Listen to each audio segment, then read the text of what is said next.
Hi, my name is Alvin. I like to bake at home, so I thought it'd be fun to make chocolate cake, one with 20 ingredients, one with 10 ingredients, and one with 2 ingredients. I'm curious to see if more ingredients equals better, and I'm honestly just excited to make and eat a lot of cake, so let's get started. First up, I'm gonna make the 20 ingredient chocolate cake. To start with the dry mix, I'm combining all-purpose flour, sugar, Dutch processed cocoa powder, which is pretty important, baking soda, baking powder, and a little bit of salt because I think salt in desserts is really great. And this will just get sifted until all the big lumps get shown, and then you kind of press them back in until all the big lumps become small dust and everybody's happy. So this is the dry mixture for the cake. This next part's kind of cool. Some stout dark beer, some vanilla extract, and some espresso powder. Honestly, I think this is pretty awesome because this will add a lot of flavors. To me, this is almost like a flavor enhancement potion that really is gonna make the cake taste good. All right, so now the frosting. I'm gonna use 2 sticks of unsalted butter. At this point, I really forgot that I was supposed to beat the butter with the sugar and not have it in the dry mix, but I think it's fine. After that, I'm going to put in some eggs, just one by one, so that it doesn't clump up too quickly. I like to scrape down the sides in between just because I like to keep things tidy. And after that, this is probably gonna freak a lot of people out. We're gonna use mayonnaise. So I initially thought this was kind of weird, but if you really think about it, mayo is eggs, oil, salt. It's essentially what we already have in the cake, just adding more of the same. Alternating between wet and dry ingredients as you mix helps the mixture become more even and prevents a lot of huge clumps. After a while, the mixture will look all soft and nice and become a really delicious smelling and looking cake batter. I mean, yeah, look at that. That looks good. Scraping down the sides until the rest is done. But this is a very, oh yeah, that's what I'm talking about. Probably my favorite part is that dark chocolate chunks go directly into the batter. So if you like chocolate, I think you're gonna really like this cake. I'm dividing this batter into 3 8-inch cake pans, which I've put parchment sort of greased all around. Don't forget to taste your batter as well, even though my mom says I shouldn't do it, but I am an adult now and I do what I want.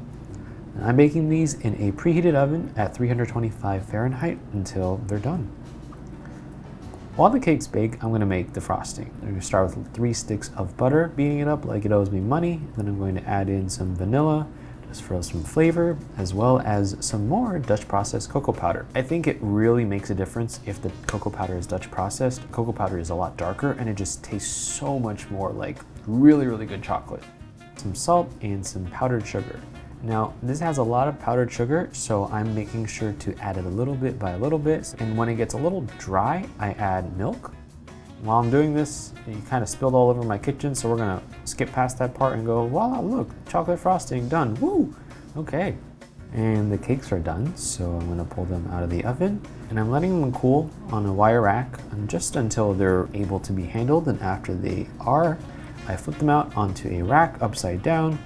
Flipping the cake upside down while it's warm helps flatten any of the tops so you don't actually have to trim the cake. Once the cakes are completely cool, I'm going to attempt to decorate it. So cake decorating is one of my biggest weaknesses. I'm terrible at it, so I'm going to attempt to try to make this cake look good. If you're a pastry chef or a cake decorator or a professional out there that's watching, I'm sorry. I don't know how to do this correctly. Probably could have done a lot better here, but I think, it's all right. Please don't yell at me in the comments. That would really hurt my feelings. But hey, not bad for a first attempt at this cake decoration. The recipe calls to add some nice fresh fruit over the top. Half-cut strawberries and some raspberries can cover up a lot of mistakes, so nice. I do want to cut a slice and eat it because I'm very hungry at this point, and I also just want to see how I did. All right, the little moment of truth to see what the cross-section looks like, and all right, not bad. This is the 20 ingredient chocolate cake. I'm gonna be tasting all of these cakes at the end, so stay tuned. All right, next up, I'm going to make a 10 ingredient chocolate cake. So this one is a take on a boxed cake mix. So I'm starting out with 2 packets of boxed cake mix, some eggs, some oil, and instead of water, I use cold brew because I think this really adds a lot of flavor. Coffee and chocolate go together really well, and it's my way of making a cake that doesn't taste like bought cakes mix. And this is the kind of cake I would make for my friends and hope that they don't notice that it was boxed, but if they see this video, sorry guys, you're cool, but I was lazy. Same thing, batter, separate them, cake pans, and I'm baking these also at 325 for about 30 to 35 minutes until they are ready. My experience with cake mix is that it always seems to dome no matter what I do after baking, so I'm gonna need to trim it later. I'm making a chocolate cream cheese frosting. So starting off with cream cheese, butter, beating them together like they stole my lunch, and after that I'm going to add, again, some cocoa powder. Usually when I make this, I don't usually have Dutch processed cocoa powder on hand, so I just use normal cocoa powder, which is fine. And same thing as the other frosting, just adding powdered sugar, slowly bit by bit until the frosting is nice. Really just watch and look at how smooth everything is and how silky the texture is. I mean, it doesn't really get much better than this.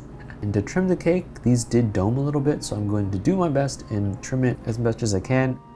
There's probably a better way to do this. I don't really know how, but yeah.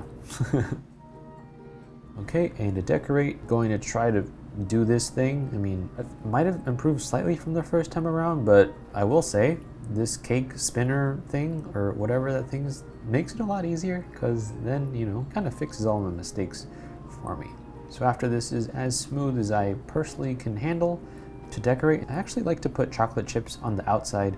I think it's a nice decoration because, again, it helps me hide the fact that I'm not good at cake decorating, and I think it looks pretty and it tastes good. And chances are, if you're making this for someone who likes chocolate, they're probably gonna like chocolate chips too. So kind of a win-win situation.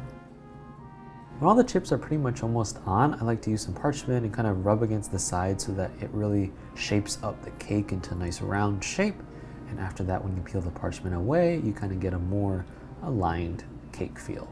If that's a word. I don't know if that's a word, but yeah, that's the cake. I think it'll taste good. Ooh, that was a good cut, Alvin. That was a nice one. Take a second slice. Oh, Jesus, that is a huge slice. Ooh, this looks nice. Look at that. Look at that cross section. Ta-da! This is the 10 ingredient chocolate cake with cream cheese frosting and an upgraded box mix. Nice. And last but not least, I'm gonna make a 2 ingredient chocolate cake.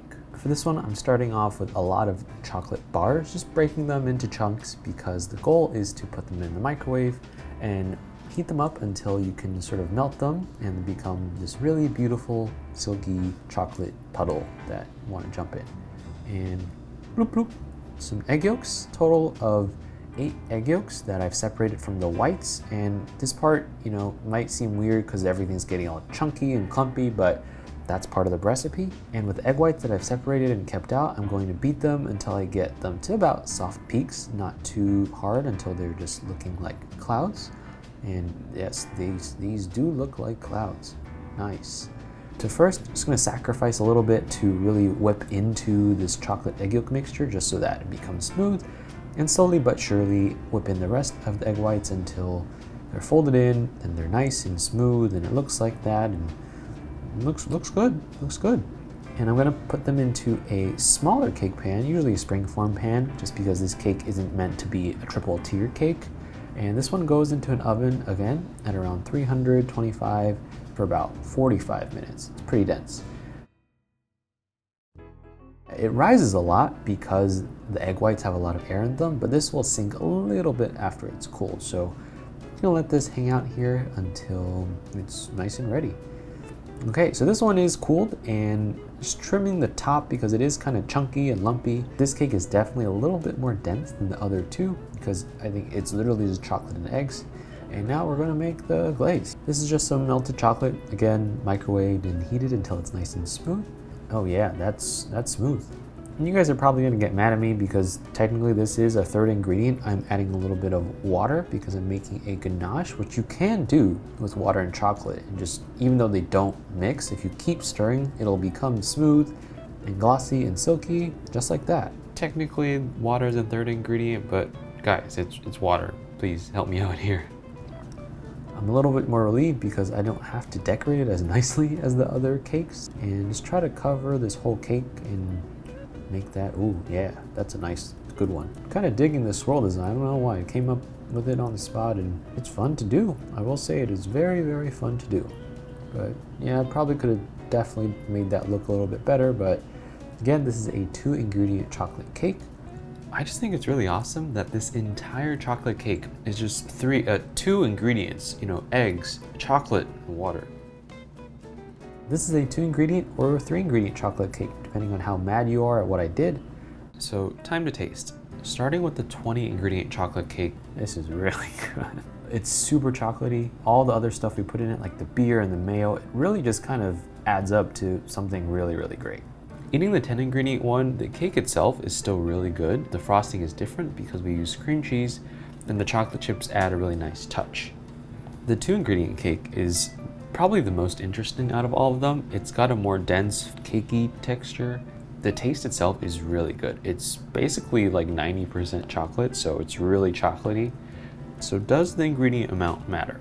I think it definitely does. I think what's really important is the quality of those ingredients. The 20-ingredient chocolate cake has a lot of things in it. The Dutch processed cocoa powder, the beer, the mayo, all really help enhance the quality of the cake itself as well as the frosting. Even though we didn't use Dutch processed cocoa powder in the 10-ingredient chocolate cake, adding those chocolate chips at the end increased the chocolatiness of the whole cake, which is a great idea.